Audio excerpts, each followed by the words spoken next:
ఓం మహాగణాధిపతయే నమః. ఓం గురుభ్యో నమః. ఓం శ్రీమాత్రే నమః.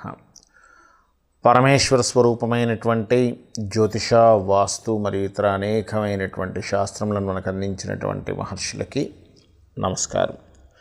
హయగ్రీవ హయగ్రీవ హయగ్రీవేతియో వదేత్తస్య నిస్సరతే వాణి జిహ్నుకన్యా ప్రవాహవత్. అరుణాం కరుణాతరంగితాక్షీం ధృతపాశాంకుశపుష్పబాణచాపాం అనిమాదిభిరావృతాం మయూకైః అహమిత్యేవ విభావయే భవానీం. శ్రీమాత్రే నమః.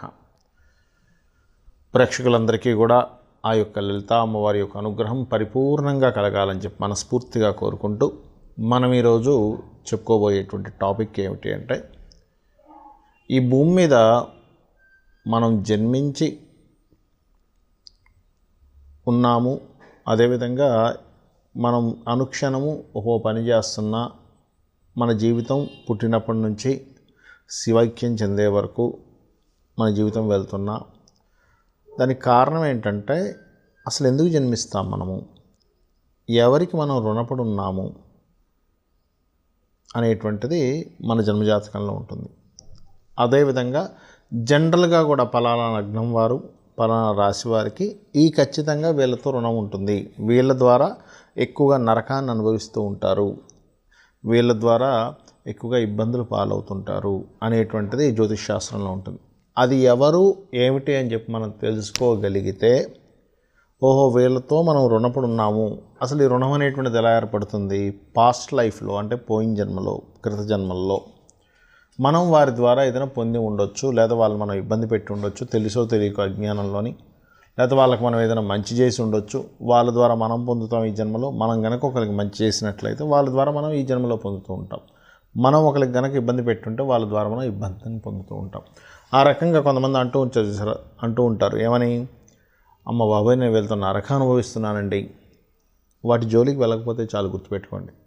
మనం ఇప్పుడు చెప్పుకోబోయే టాపిక్ ఏదైతే ఉందో, ఏ లగ్నం తెలియని వారు, రాశివారు వేటి జోలికి వెళ్ళకుండా ఉంటే నరకంలో అనుభవించరు. నరకం అంటే ఏ నరకం మీరు అనుకోవచ్చు, ఏంటండి చనిపోయిన తర్వాత తీసుకెళ్తారు కదా మనకి యమబొట్టులు వచ్చి, ఆ నరకం అనుకుంటారు. అందరూ ఏమనుకునేది ఏంటంటే ఆ నరకమే అనుకుంటారు. కాదు, ఆ నరకం భూమి మీద కలుగుతూ ఉంటుంది మనకి, మనం మళ్ళీ జన్మించి అనుభవిస్తూ ఉంటాం.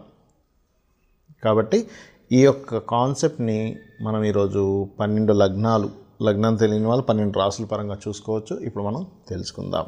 మకర రాశి ఆర్ మకర లగ్నము, మీరు సర్వసాధారణంగా ఏ ఏ అంశాల మూలంగా ఇరుక్కుపోవడం జరుగుతుంది గుర్తుపెట్టుకోండి. ఎందుకంటే ఇక్కడ ఒకే కుజుడు 2 విషయాలను ఇస్తూ ఉంటాడు. ఇక్కడ ఎలా అంటే, అదే కుజుడు కనుక బాగున్నాడు అంటే భూములు కొనడం ద్వారా అద్భుతమైన రేంజ్కి వెళ్ళిపోతాడు మనిషి, ఇంకా అసలు పట్టలేనంత రేంజ్కి వెళ్ళిపోతారు. అదే కుజుడు పాడయ్యాడు, భూమి కొనడం ద్వారానే ఇబ్బంది పడతారు. ఎందుకంటే ఈ మకరం అనేటువంటి లగ్నం రాసేది పట్టుదల చాలా ఎక్కువగా ఉంటుందండి, చాలా పట్టుదల ఉంటుంది, ఓపిగ్గా పట్టుదలగా. అసలు ఇది అసాధ్యము, ఇది వీళ్ళ వల్ల అవ్వదు అనుకునేది కూడా చేసి చూపిస్తారు మకరం వారు. అంత పట్టుదల ఉంటుంది మకరం వారికి, మకరం పట్టు అంటారు. అందుకే చూడండి, ఆఖరికి మొసలి ఏనుగును పట్టుకుంటే అది విడిపించుకోవడానికి దాని చుట్టూ ఉన్నటువంటి సిబ్బంది వల్ల కూడా కాల, విష్ణుమూర్తి వస్తే కానీ దాన్ని వదిలించడం కుదరలేదు. అంటే ఇక్కడ మనం అర్థం చేసుకోవాల్సింది ఏంటంటే, దీని మోక్షం కలగాలంటే విష్ణువు, గుర్తుపెట్టుకోండి. అంటే ఆ కథలోనే ఈ మకర రాశికి సంబంధించినటువంటిది ఇన్డెప్త్గా ఒక ఇది ఉంది. అంటే మీరు చేయాల్సింది ఏమిటంటే, ఫస్ట్ ఆఫ్ ఆల్ మీ కుజుడు మీ చతుర్థ స్థానాధిపతి, మీ చతుర్థ సంబంధించినటువంటి కారకత్వము ఎలా ఉందో చెక్ చేసుకోండి. ఇది బాగుంది, మీరు ఆ రూట్లో వెళ్ళారా, కోటీశ్వరులు అయిపోతారు. ఇది బాగోలేదు, మీరు ఆ రూట్లో వెళ్ళి మీరు మీ పేరు మీద కొన్నారా, ఇబ్బంది పడతారు. గుర్తుపెట్టుకోండి, చాలా చాలా చాలా ముఖ్యమైనటువంటి అంశం గుర్తుపెట్టుకోండి. మీ పేరు మీద బాగోకపోతే, 4th లార్డ్షిప్ కనుక బాగోకపోతే, చిన్న బైక్ కూడా మీ పేరు మీద ఉండడానికి వీల్లేదు. మొత్తం మీ పిల్లల పేర్ల మీదో, మీ భార్య పేరు మీదో, మీ తల్లిదండ్రుల పేర్ల మీదో పెట్టుకోండి. చక్కగా పేరు వాళ్ళది ఉంటుంది, కాబట్టి మీరు తిరుగుతుంటారు. కారు మీ భార్య పేరు మీద ఉంటుంది, మీరు చక్కగా తిరుగుతుంటారు. కారు ఇప్పుడు ఎవరి పేరు మీద ఉంటే ఇప్పుడు వారి పేరు మీద ఉందని చెప్పి వాళ్ళు లాగేసుకోరుగా. ఎందుకంటే ఇది చాలా కీ పాయింట్ మకరాన్ని గుర్తుపెట్టుకోండి. ఒకటి. రెండవది అప్పు ఇవ్వడం కానీ తీసుకోవడం కానీ. ఎవరికైనా మీరు ఇస్తున్నారు అప్పు అంటే పొరపాటును కూడా ఫ్రెండ్ అయ్యి రిటర్న్ ఎక్స్పెక్ట్ చేయనట్లయితేనే ఇవ్వండి. రిటర్న్ ఎక్స్పెక్ట్ చేసేటట్టుగా అయితే కనుక మీరు పొరపాటును కూడా అప్పు ఇవ్వకండి దయచేసి. ఎందుకంటే ఇక్కడే మీకు మొత్తం టర్న్ అవుతుంది. ఇంకోటి, పొరపాటును కూడా మీరు మకరం వారు బంధువర్గంలో వాళ్ళ దగ్గర అప్పు తీసుకోకండి. మీ లైఫ్లో మీరు వాళ్ళతో చేసినటువంటి స్పెండింగ్ ఏదైతే ఉంటుందో, అంటే చాలా రిలేషన్షిప్లో చాలా లైఫ్లో వెళ్తూ ఉంటాం. అనేకమైనటువంటి అందరూ కలిసి సరదాగా ఎక్కడికి తిరగడం వెళ్ళొచ్చు, లేకపోతే ఇంకేదైనా కావచ్చు. ఇవన్నీ కూడా కేవలం ఆ ఒక్క అప్పు వల్లే మీకు మొత్తం కొలాప్స్ అయిపోతాయి. గుర్తుపెట్టుకోండి, ఆ ఒక్క అప్పు బంధువర్గం దగ్గర చేశారు, మీరు తీర్చడం అనేటువంటిది మీ వల్ల అవ్వదు. అంత ఇబ్బంది పడుతూ ఉంటారు. దీనివల్ల ఏమో దాని రిలేషన్స్ అన్నీ కట్ అయిపోతూ వస్తుంటాయి. రిలేషన్స్ అందరికీ తెలిసిపోతూ ఉంటుంది. అరే ఏమిటి ఇంత చిన్న ఇది నేను తీర్చలేకపోతున్నాను ఏంటి, దీనివల్ల ఇంత బ్యాడ్ అయిపోతున్నా ఏంటి అనిపిస్తుంది. కాబట్టి పొరపాటును కూడా మీరు అప్పు రిలేషన్స్లో తీసుకోకండి. ఒకటి, మీ కుజుడు బాగున్నాడు లేదా మీ చతుర్థాధిపతి బాగున్నాడు చెక్ చేసుకోండి. ఎందుకంటే నేను చూసినట్టు కొన్ని వేల జాతకాల్లో ఇక్కడే ఇరుక్కోవడం నేను చూశాను స్పెసిఫిక్గా. మరి దీనికి ఎలాగండి, ఏం చేస్తే అసలు ఇరుక్కోకుండా జరుగుతుంది, ఒకవేళ ఇరుక్కున్న బయటపడడం జరుగుతుంది అంటే బుధగ్రహం ఉంటుంది. చూడండి, నవగ్రహాలు బుధుడు ఉంటాడు. బుధగ్రహం దగ్గర దీపారాధన, నేతితో దీపారాధన. కుజగ్రహం దగ్గర కూడా నేతితో దీపారాధన, ఎర్ర ఒత్తి అంటే మనకి కుంకుమ అద్దినటువంటి ఒత్తితో కుజుడికి దీపారాధన చేయండి. చేస్తూ లలితా సహస్రనామాలని రెగ్యులర్గా చాంటింగ్ చేయండి. ఈ ఈ దానాలు ఈ దీపారాధన చేసిన తర్వాత ఆంజనేయ స్వామి ఆలయానికి కానీ, లేకపోతే కుమారస్వామి యొక్క ఆలయానికి కానీ, అంటే స్కంద టెంపుల్స్ ఉంటాయి కదా, ఆలయానికి కానీ, లేదా విష్ణు ఆలయానికి కానీ వెళ్ళి కందులు 1 కేజీ కందులు, రెడ్ కలర్ వస్త్రము, పెసలు గ్రీన్ కలర్ వస్త్రము దానంగా ఇవ్వండి. ఇస్తూ మీరేం చేస్తారంటే నిత్యము కూడా శ్రీమాత్రే నమః, శ్రీమాత్రే నమః, శ్రీమాత్రే నమః అనుకుంటూ ఉండండి. ఇది మిమ్మల్ని ఖచ్చితంగా అప్పు నుంచి బయటపడేస్తుంది. ఏమవుతుంటుందంటే అప్పుల వల్లే ఘర్షణలు మొదలవుతాయి మీకు.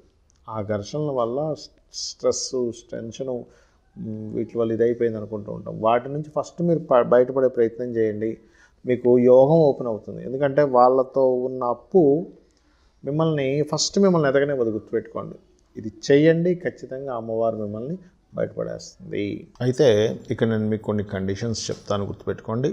పాయింట్ నెంబర్ 1, మీ personal chart is most important. మీ పర్సనల్ చార్ట్లో కనుక అద్భుతమైన యోగం ఉంటే ఇప్పుడు మనం చెప్పుకున్నటువంటి ప్రభావం చాలా తగ్గిపోతుంది. So no need to worry. ఒకటి. రెండవ పాయింట్ ఏంటంటే, నేను ఇప్పుడు చెప్పినటువంటి రెమెడీస్ ఏదైతే ఉందో ఇది రెగ్యులర్గా చేయాలి. దానం ఏదైతుందో కనీసం నెలకు ఒకసారి లేదా 2 నెలలకు ఒకసారి, 3 నెలలకు ఒకసారి అయినా చేస్తూ ఉండాలి. ఏదో ఒకసారి చేసి మానేశానండి రాదు ప్రభావం. మంత్రం కూడా గుర్తుపెట్టుకోండి. ఉదాహరణకి ఎక్కువగా అప్పులు ఉన్న వాళ్ళు ఓం అపర్ణాయ నమః మంత్రం చేసుకుని అద్భుతంగా పనిచేస్తుంది. ఇక అదేవిధంగా మరొకటి ఏంటంటే ఇక్కడ గమనించుకోవాల్సింది, ఇక్కడ మీకు కొన్ని దేశాల్లో ఉన్నటువంటి వారికి దానం ఇవ్వడం కుదరదు. అలాంటప్పుడు ఏ గ్రహ సంబంధంగా అయితే నేను చెప్పానో దానికి సంబంధించినటువంటి స్తోత్రం చేసుకోవచ్చు. గోధుమల ప్లేస్లో రవి స్తోత్రం చేసుకోవచ్చు. బియ్యం ప్లేస్లో చంద్ర స్తోత్రం చేసుకోవచ్చు. బియ్యం దానంగా మనకు చంద్రుడిని స్తోత్రించవచ్చు. కందుల ప్లేస్లో కుజుడిని స్తోత్రించవచ్చు, కుజ సంబంధించినటువంటిది. పెసల ప్లేస్లో బుధగ్రహానికి సంబంధించిన స్తోత్రం ఏదైనా చేసుకోవచ్చు. శనగల ప్లేస్లో మనకి గురుగ్రహ సంబంధించిన, తెల్ల నువ్వుల ప్లేస్లో శనిగ్రహానికి సంబంధించిన, మినుముల ప్లేస్లో రాహుగ్రహానికి సంబంధించిన, బొబ్బర్ల ప్లేస్లో శుక్రగ్రహానికి సంబంధించిన, ఉలవల ప్లేస్లో కేతుగ్రహానికి సంబంధించి చేసుకోవచ్చు. అంటే ఇవ్వలేని స్థితిలో ఉంటే ఈ స్తోత్రం చేసుకోవడం ద్వారా ఫలితం వస్తుంది అని గుర్తుపెట్టుకోండి.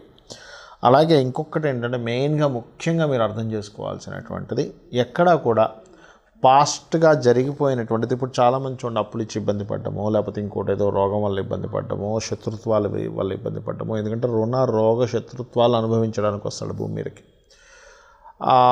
ఆ రిలేషన్స్ రూపంలోనే వాళ్ళు ఏర్పడుతుంటారు. తమ్ముడనో, అక్కనో, చెల్లెనో, బావమర్దనో, భార్యనో, భర్తనో, కూతురనో, కొడుకనో, ఫ్రెండ్ అనో ఆ రూపంలోనే వస్తూ ఉంటారు మనల్ని చేయడానికి. అనుభవించాం ఆల్రెడీ. ఈ క్షణం నుంచి ఏమనుకోవాలంటే, అమ్మవారు నా యందు ఉంది, నాకు ఒక అద్భుతమైన రెమెడీ నాకు అందించింది అమ్మవారు. సో ఈ క్షణం నుంచి నేను హ్యాపీగా ఉంటాను. అమ్మవారు నాతో ఉంది, నేను ఇప్పుడు ఈ క్షణం నుంచి ఐఎమ్ వెరీ హ్యాపీ అనుకోండి. ఇలా ఎప్పుడు ఇదే మైండ్లో పెట్టుకోండి. ఇలా గనక చేసినట్లయితే మీకు 100% ఆ నవగ్రహాల యొక్క అనుగ్రహము మరియు ఆ లలితాంబిక అమ్మవారి యొక్క అనుగ్రహం మీకు ఖచ్చితంగా కలిగి తీరుతుంది. శ్రీమాత్రే నమః.